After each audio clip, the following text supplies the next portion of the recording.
Okay, guys, we are here for notes section 9. We're not going to do the whole section today. You're going to stop at alphabet soup, the slide that's titled that, and it's about 4 slides today. Your homework is to start the short essay assignment.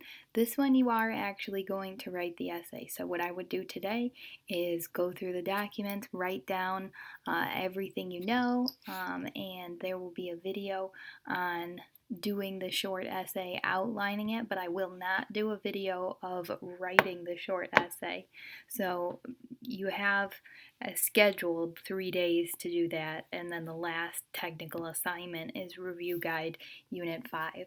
Remember, pace yourself through that short essay. You want to plan, plan, plan. You have all the time in the world to do the planning, but when you go to do the writing, I want you to only give yourself about 20-25 minutes to do that.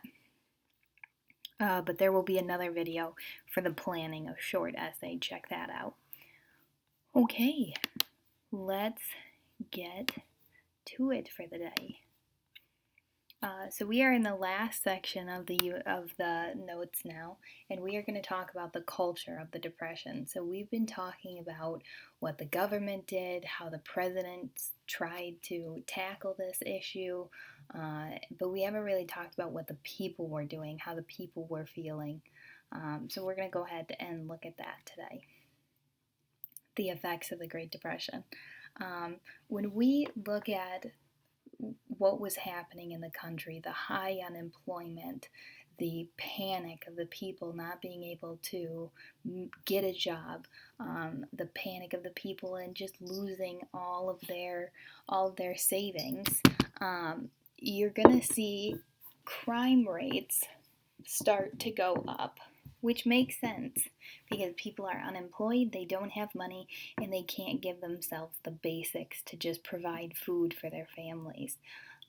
They've lost everything, so they resort to stealing just to get food. You'll see suicide rates go up. Healthcare, not a priority. People weren't rushing to the doctor when they were sick. They didn't have the money to do so. They didn't have, insurance, and a doctor bill was something that people couldn't afford right now. So sometimes, even when it was dire, people wouldn't go to the doctor.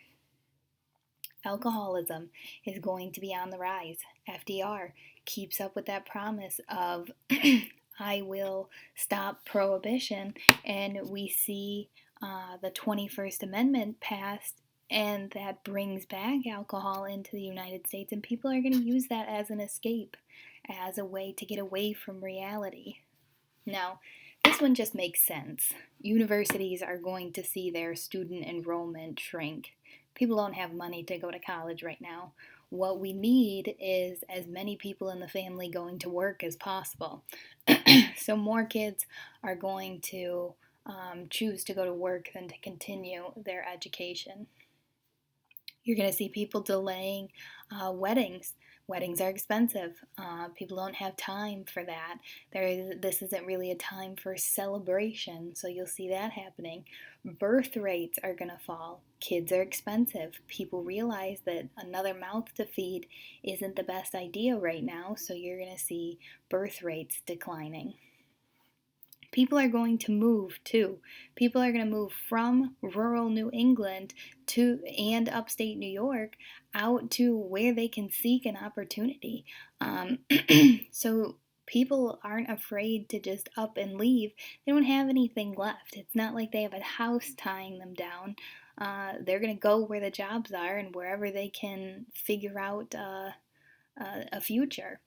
You'll see in the top picture there people walking around with wanted signs on them describing what kind of work they are able to do and saying, please hire me. I can work. I'm ready to work. And then the bottom picture there, soup lines. People were very dependent on each other and whatever they could get because they couldn't provide it for themselves. Now, this is something that is extremely interesting. During this time, people wanted to escape. So, the ways that they would escape is by going to the movies. Even knowing it cost money to go to the movies, 2 out of every 5 Americans during the Great Depression saw at least one movie a week.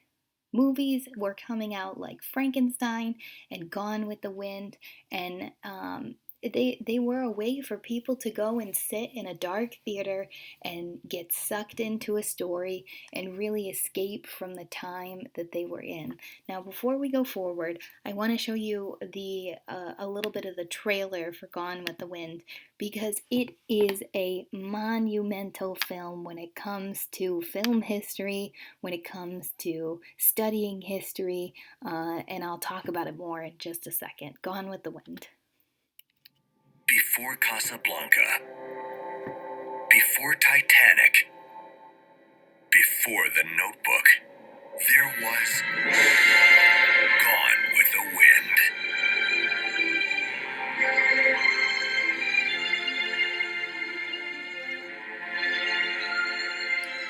Fiddly-dee.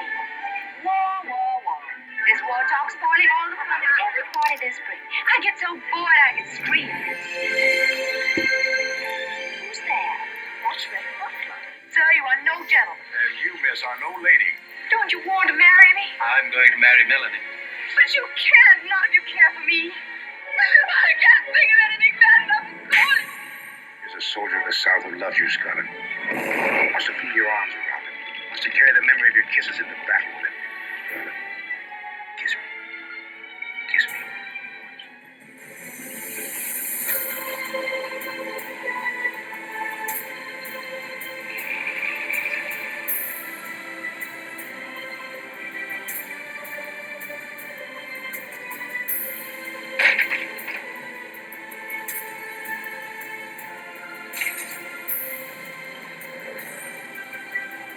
I must have loved you for years, only I was such a stupid fool I didn't know it. Please believe me. You must care. I love you more than I've ever loved anyone. And I've waited longer for you than I've ever waited for anyone. Gone with the Wind. Look for the 75th Anniversary Ultimate Collector's Edition Blu-ray. Where shall I go? What shall I do? Frankly, my dear, I don't give a damn.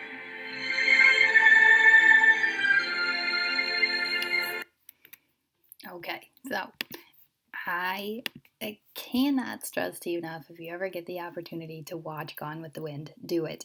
It is about the Civil War and Reconstruction, and it's a love story, but it's shot and it's released in 1939, and it's taking us back to a time where the country was trying to, it went through this dark period of the Civil War, and then it came back out on top in Reconstruction. And it's a love story. People want to get lost in a love story. They want to get away from reality, and that movie was the perfect way to do it. Radio shows start to become popular during this time. People listen to mysteries, they listen to the news, they listen to whatever they can, because radios were in people's living room. The president is going to play a huge role in pop culture. Roosevelt is going to have his own radio show. These radio shows are called fireside chats because he would sit by the fire and he would chat with the people of the United States. And he used this show as a way to connect with the people and tell them about the progress of the Depression. He would tell them about the New Deal programs.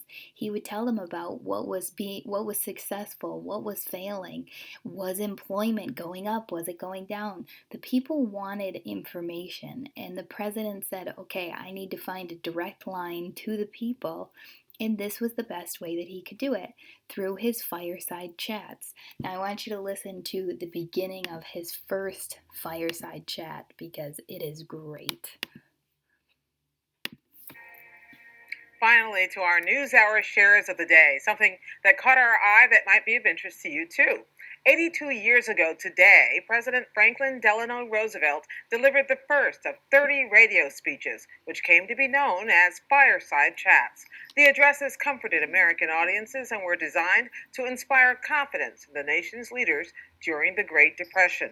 Here's a bit from the first fireside chat families gathered round their radios to hear in 1933. You people must have faith. You must not be stampeded by rumors or guesses. Let us unite in banishing fear. We have provided the machinery to restore our financial system, and it is up to you to support and make it work.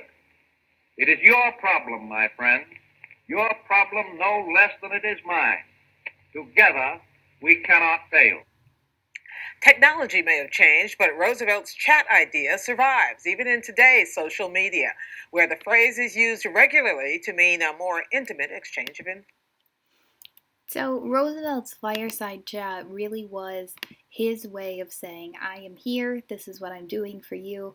Please do not be scared, even in this very scary time. We are working to make this better. And Americans, again, are going to use entertainment as a way to escape the painful reality that they're living in. Another piece of, I don't want to call it pop culture, but art that comes out of this time is from the photographer Dorothea Lange. Dorothea Lange was a photographer that traveled throughout the Midwest and the West, and as she traveled, she took pictures of how the Depression was affecting people outside of the city. What was farm life like? She also took pictures of people wandering the streets, unemployed. Her most famous picture is the one in the center, and it is called Migrant Mother. That hangs in the Library of Congress. And what this picture was is as she was traveling, she was taking pictures of pea farmers. The pea farmers had been suffering because their product was unpickable, and they were living in these tents and these shacks, and she came across this vehicle that had been broken down and clearly was inoperable, and there was a mother sitting with her three children on the back of it, and she was just sitting there, and Dorothea Lange snapped this picture, and it really shows the sadness, the depression in these people's faces. And you have a mother here who has children dependent on her, and what is she to do? Where is the solution? And it really was giving this emotional message to the people. Look at what is happening right now. There's more than just you out there. Everyone is feeling this. Dorothea Lange, famous photographer of the Depression. Now, when we refer to the New Deal, some refer to it as alphabet soup.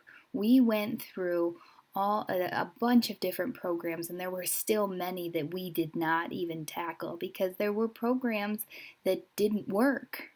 Some failed, some were proven to be unconstitutional, and there's all these abbreviations out there for it, and we call it alphabet soup. The New Deal is known throughout history as the most ambitious legislative program ever attempted by Congress because there was so much going on. We were trying so many different things, new ways of fixing a new problem. And this Congress was moving quickly, the president was moving quickly, the government was very efficient in trying to solve the Great Depression. The Great Depression created this environment where the federal government had to and did step in to cure these social problems, where usually a smaller government, a state or a local government, would try to solve this problem. The federal government was now stepping in and doing that. FDR created a form of active government that we had not seen before. Had he not acted as swiftly as he did, I don't know how long the Great Depression would have lasted. But during his first 100 days, he set the tone of the government needs to act fast. We cannot sit back, cool our heels, we need to be pushing forward. The programs had 3 distinct categories: immediate relief, let's fix the problems right in front of us, let's put us on a path to recovery, recovery was the second, and then let's make sure that permanent reform is put into place to make sure that we never ever have another Great Depression. Now I want to take a peek at the political cartoon that's up top. You have FDR, who has kind of a medicine bag in his hand and it says New Deal remedies, and then you have Congress coming up to FDR and he says, of course we may need to change remedies if we don't get results. And you have Uncle Sam sitting in the chair with all of the medicine bottles next to him. On each of the medicine bottles, it has a different program passed by the New Deal. And what this is really showing us is that FDR isn't afraid to change what he's doing. If it doesn't work, if we're not getting the results that we need, then let's try a new one. And that really was what the New Deal was all about. Try and try again. Even if you fail, admit that you failed and move forward. That was FDR. Nice and short one for you today. We will finish up the notes next time. Don't forget to be starting your short essay. Any questions? Email me.